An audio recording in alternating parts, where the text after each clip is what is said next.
मेरे दोस्तों, कैसे हैं आप सभी? बढ़िया ही होंगे। तो मेरे दोस्तों, क्या आपने कभी सोचा है अगर वांडा मैक्सिमॉफ और मैग्नेटो की फाइट होती तो कौन जीतता?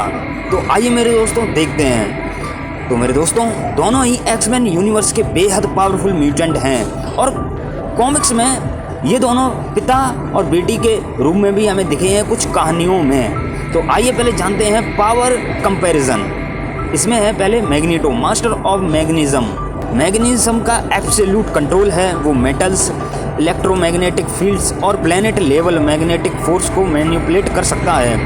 कुछ कॉमिक्स में उसने अर्थ के मैग्नेटिक पोल्स तक बदल दिए थे। अपने हेलमेट से टेलीपैथिक अटैक्स को ब्लॉक कर देता है। प्रोफेसर एक्स, जेन ग्रे तक फेल हो जाते हैं। अब बात करते हैं वांडा मैक्सिमॉफ स्कारलेट विच।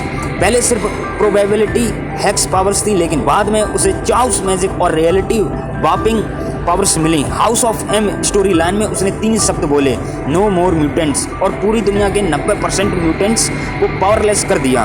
वो मल्टीवर्स के लॉस तक रीराइट कर सकती है, डॉक्टर स्ट्रेंज लेवल से ऊपर। अगर दोनों में फाइट हो, राउंड 1 मेटल और एनर्जी कंट्रोल। मैग्नेटो शुरुआत में वांडा पर मैग्नेटिक फील्ड्स और मेटल प्रोजेक्ट से हमला करेगा, लेकिन जो वांडा है वो अपनी हेक्स एनर्जी से उसे ईजिली डिफ्लेक्ट कर देगी। विनर होगा वांडा, क्योंकि मेटल मैनिपुलेशन से ज़्यादा एनर्जी मैनिपुलेशन की पावर ज़्यादा होती है। राउंड 2 मेंटल डिफेंस, दिमाग और जादू की जंग। मैग्नेटो की ताकत यहाँ ये है कि मैग्नेटो हमेशा एक मेटल हेलमेट पहनता है। ये हेलमेट उसे टेलीपैथिक अटैक्स, मतलब कि दिमाग में घुसने वाले मेंटल कंट्रोल अटैक्स से बचाता है। मतलब अगर कोई म्यूटेंट या मैजिशियन उसके दिमाग में झांकना चाहे या उसे कंट्रोल करना चाहे तो वो फेल हो जाएगा, जैसे कि प्रोफेसर एक्स या जेन ग्रे जैसे पावरफुल टेलीपैथ्स भी उसे माइंड कंट्रोल नहीं कर पाते हैं। लेकिन वांडा की मैजिक अलग लेवल की है। वांडा का पावर सिर्फ माइंड कंट्रोल नहीं करता, वो रियलिटी कंट्रोल करती है।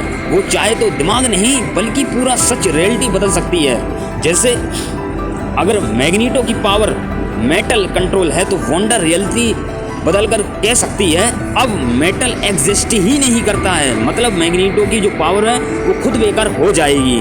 तो इस राउंड में भी वांडा विनर होगी। राउंड 3 रियलिटी वार्पिंग, मतलब कि रियलिटी को बदलने की शक्ति।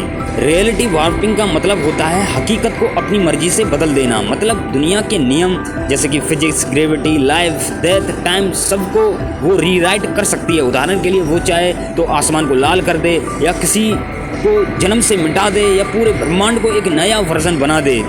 तो यहाँ मैग्नेटो क्या करेगा? मैग्नेटो केवल मैग्नेटिक फील्ड और मेटल्स को कंट्रोल कर सकता है। वो ग्रेविटी या एटम्स को बेंड नहीं कर सकता, बस मेटालिक चीज़ों तक सीमित है। उसने कुछ बार बड़े बड़े कारनामे किए, जैसे पृथ्वी का मैग्नेटिक पोल बदल दिया, एक पूरा एस्टेरॉयड कंट्रोल किया, लेकिन फिर भी उसकी शक्ति रियलिटी लेवल पर नहीं है। अब अगर वांडा रियलिटी वार्प करती है तो वो मैग्नेटो की वर्ल्ड को रिकोड कर देगी। अगर उसे लगा कि मैग्नेटो खतरा है तो बस एक स्पेल बोलेगी, इस रियलिटी में मैग्नेटो कभी था ही नहीं, मतलब उसे अस्तित्व, मतलब कि एग्जिस्टेंस से ही मिटा सकती है। जैसे कि हमने देखा था house of M story line में। तो इधर भी जो वांडा है वो विनर बनेगी। अगर अब बात करें एमसीयू वर्जन की, मेरे दोस्तों, इसमें अगर एमसीयू की वांडा जो कि हमने doctor strange in the multiverse of madness में जो देखी थी, और वहीं एमसीयू में मैग्नेटो आता है और उससे लड़ता है। एमसीयू वाली वांडा है, उसके पास डार्क होल पावर्स हैं, और जो मैग्नेटो है उसके पास अभी तक ये स्किल्स नहीं है। तो इसमें भी एमसीयू वाली वांडा ही जीतेगी। मेरे दोस्तों, वांडा वर्सेस मैग्नेटो की फाइट में आपको क्या लगता है? तो मेरे दोस्तों, ये थी फाइट। कैसी लगी आपको? अगर अच्छी लगी हो तो लाइक, कमेंट एंड शेयर कीजिए, और जाने से पहले सब्सक्राइब जरूर कीजिए।